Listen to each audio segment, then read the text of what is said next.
Tingnan nyo guys, 11 degrees ngayon. And sobrang maaraw.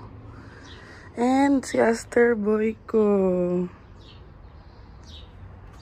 So, ayan, nakachinelas lang tayo. And sobrang maaraw. Namiss ko to. Mainit sa loob niya. And then, painitin muna natin siya. May binili akong bagong phone holder kasi hindi ko pa nalalagay. Saka natin ilagay pag naayos na namin yung mga gamit sa taas.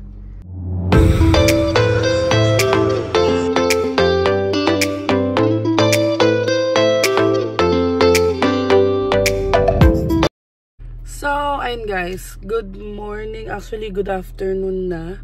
Kasi 12:51 na. And for today's video, ayan, first day, kahapon ako dumating galing Pinas. And ngayon, kailangan ko gumalaw. Actually, masakit-sakit pa yung katawan ko. Pero sabi ko sa sarili ko, kailangan ko gumalaw-galaw. And ayun, ngayon pupunta tayo ng Costco. And then susunduin natin si Bianca mamaya mga 2:30 or 3 p.m. pala. 3 p.m. And then, nag-decide na ako na punta muna ako ng Costco para, alam mo yun, hindi sayang yung oras kasi sa bahay nakahiga lang ako. And ayan, kaya tayo naka-shades kasi bukod sa mainit, nagbabakbak na yung kilay natin. And may pasalubong, may pabaon yung Pinas na kuliti.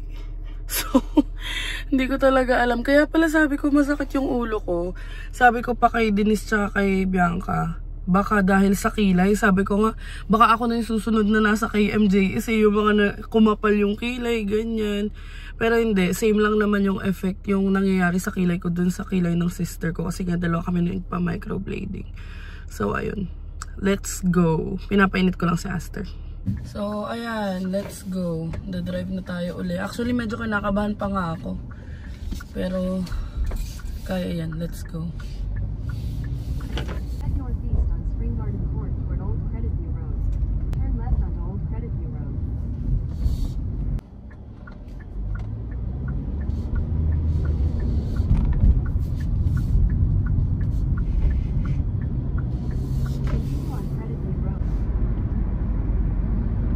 So, ayun guys, kita nyo naman, mainit-init ngayon. And, kaya hindi na rin ako nag-jacket. Actually, maaraw siya, pero malamig kasi yung hangin. Hindi kagaya sa Pinas na maalisangan.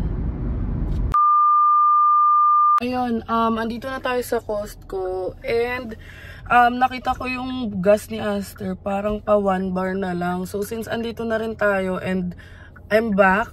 Araw-araw na uli siya magagamit. So, papagasan ko na, ipo-full tank ko na. Para hindi na balik-balik dito. Bago ko Costco, mag-grocery. So, sa gas station muna tayo. Let's go. Ayan lang naman yung gasoline station. No? Tapos, ayan yung Costco. So, ayan yung bar ni Aster. Paubos na. So, ayan guys. Medyo marami nagpapagas. Pero carry lang. Mabilis lang naman dito. Ayan, next na tayo. Diba sabi sa inyo, mabilis lang dito. Yan, kunin natin yung card. And then, bababa na tayo. Dito na tayo sa parking kasi umalis na ako agad. Bawal naman mag-antay dun. And, ayan. Mas mahal na siya. 1.41 lang nung nagpapagas kami. 54.38. Tas nasa 33 liters. So, mga nasa 2,000 pesos. Pero pwede na. Matagal ko naman siya magagamit eh. Yan, busog na naman. And, punta na tayo dun sa grocery. Umina ni Aster, oh. Nung umalis kasi ako, nag-uulan daw, sabi ni Bianca. So, ayan, marami na naman siyang mga rain stains, water stains. And, buti na lang malapit lang yung kuhanan ng cart. So, ayan, paka-strong and independent woman muna tayo. Kasi masama pakaramdam ni Bianca eh. Kaya, okay na rin na susunduin ko siya. Ayan. Ang bibilin ko lang naman is yung panglaba na sabon. Yung Purex ba yun? Kasi mas mura dito eh. So, tara! Kita nyo naman, naka-t-shirt lang ako. Keri-keri yung lamin. Let's go! Oh, naka-sale to. Ayan, 26.99. Tapos, 104 na pods. Ewan ko lang kung mura na to. Pero kuhanin muna natin kasi balik na lang natin pag hindi. Ito, sinend ko pa kay Bianca kasi ito 17.49. Eh, mas gusto niya yung liquid. Pero antayin ko yung reply niya. Yung mura, $60. Tapos 4 na. Tapos branded pa. Ano yung W? Willie? Wawawin? Charay. Wilson? Hindi ko alam. Wilson. Ayun, may pangalan pala. Pero, 4 kasi. 2 lang naman kami ni Bianca eh. Sayang, mahilig pa man din kami ng papa ko tsaka ng mga kapatid ko na maglaro ng badminton. And, eto, bibili na ako nito. $18 to eh. Tingnan nyo, 11 na lang. Gusto ko to ilagay sa likod ni Aster eh. Squishmallows. Ito si mais na yung napili ko. Ako bilang civil nito. Kaso, ang expiry, 9/25. Hanap na lang tayo ng iba. Kasi masyado mabilis yung expiry niya for me. Alam nyo, mali din na nag-Costco ko mag-isa. Kasi lahat parang gusto ko rin ipakita kay Bianca. Kasi ang tagal niya na rin na hindi nakakapunta dito. So, hi. Ito, pambatang vitamins din. Kaso, 2025 din yung expiry.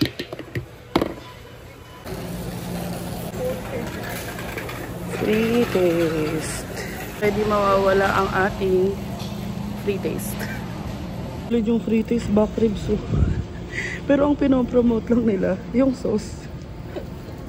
Ito, tigil muna tayo.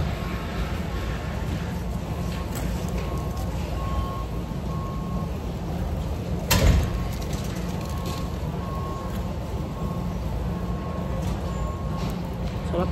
Masarap yung kinain ko, yung free taste. Pero mga 8/10 lang, 8 out of 10. Bakit? Kasi walang kanin. Pero masarap, promise. Ang ina-endorse lang yung sauce. Pero ang sarap ng back ribs.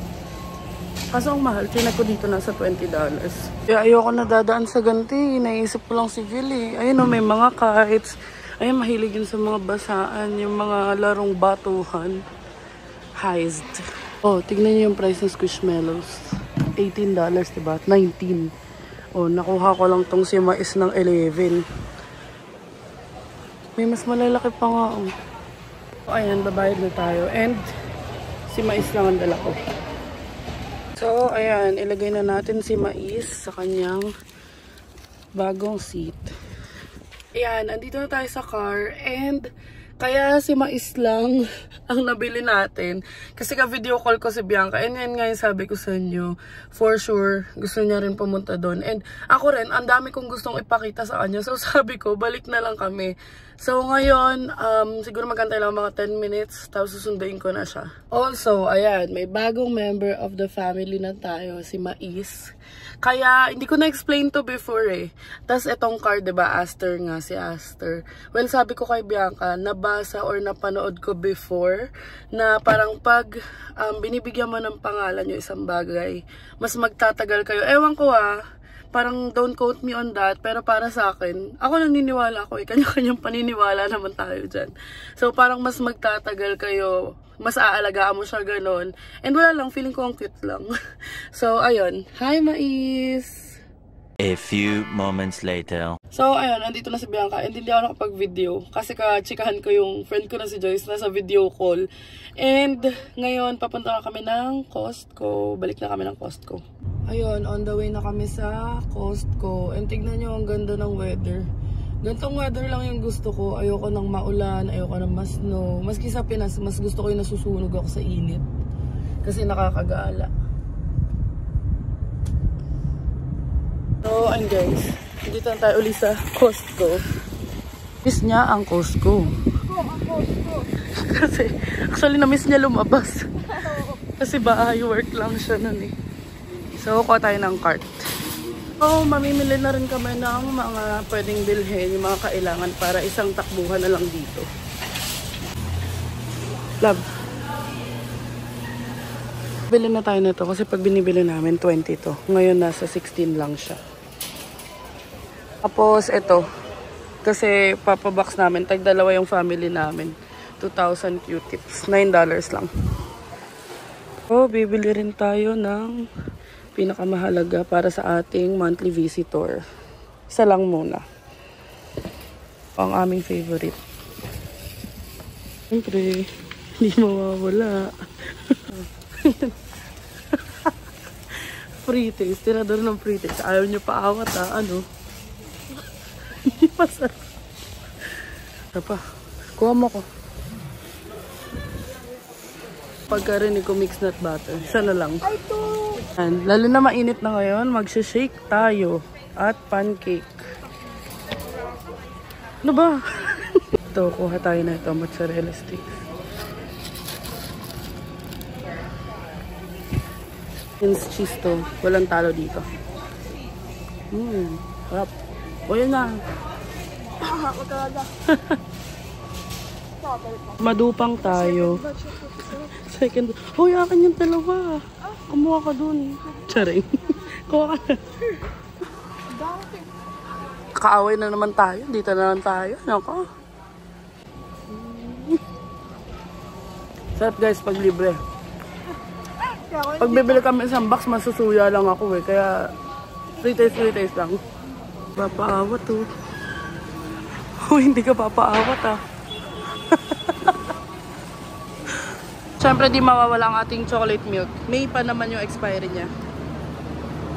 Yan. Tapos, egg naman. So, ayan. $8.99. 30 pieces na. Check mo baka may crack. Siyempre, busog na. Inumin naman. Ano? As yung mata, nakakita ng pizza.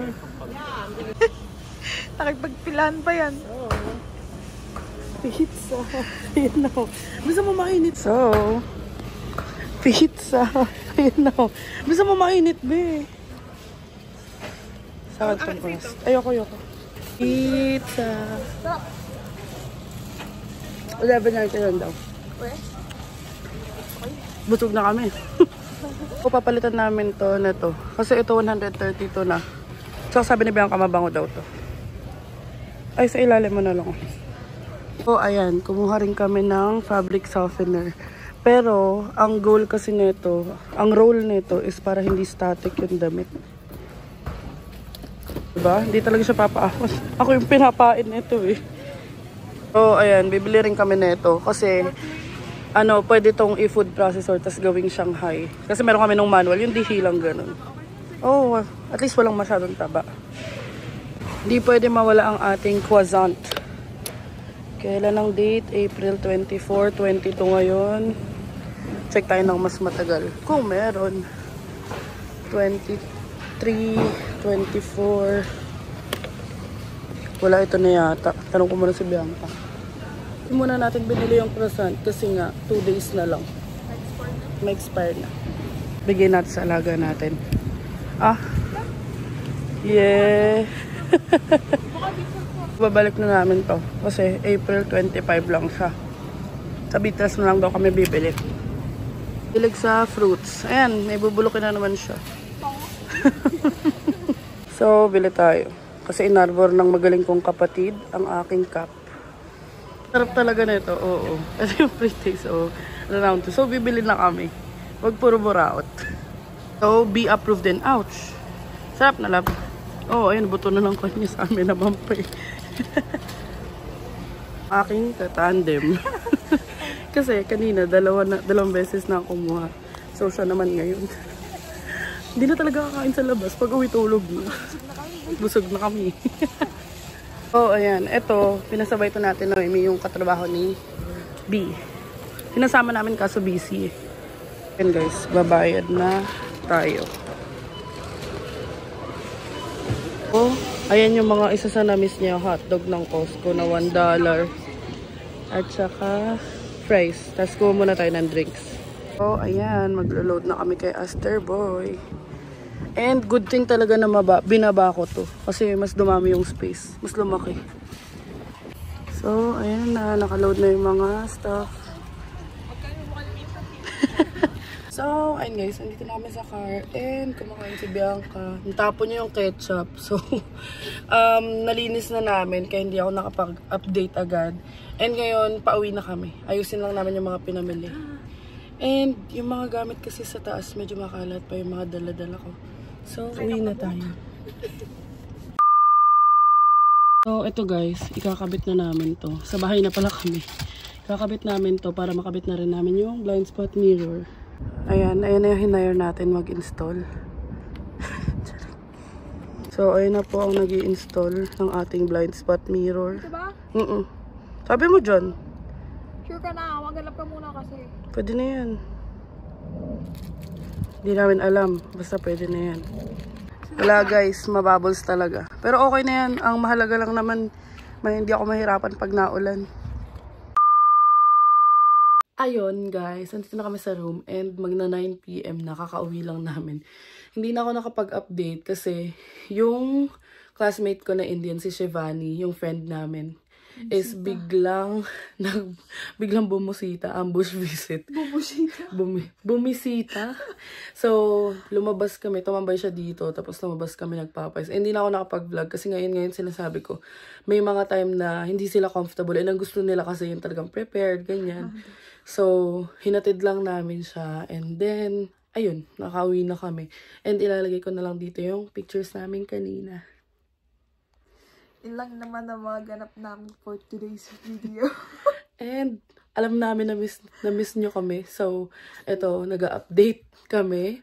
And bukas, baka wala muna tayong vlog. Papahinga lang ako bukas. Kasi sa Wednesday, back to work na ang atin yung girl. And sana nag-enjoy kayo sa video na to. And thank you so much for watching. Please like and subscribe to our YouTube channel, Adventures in Canada. Follow us in our Facebook page, Adventures in Canada then. And follow me on TikTok. I am _. And thank you so much for watching and see you on the next one. Bye!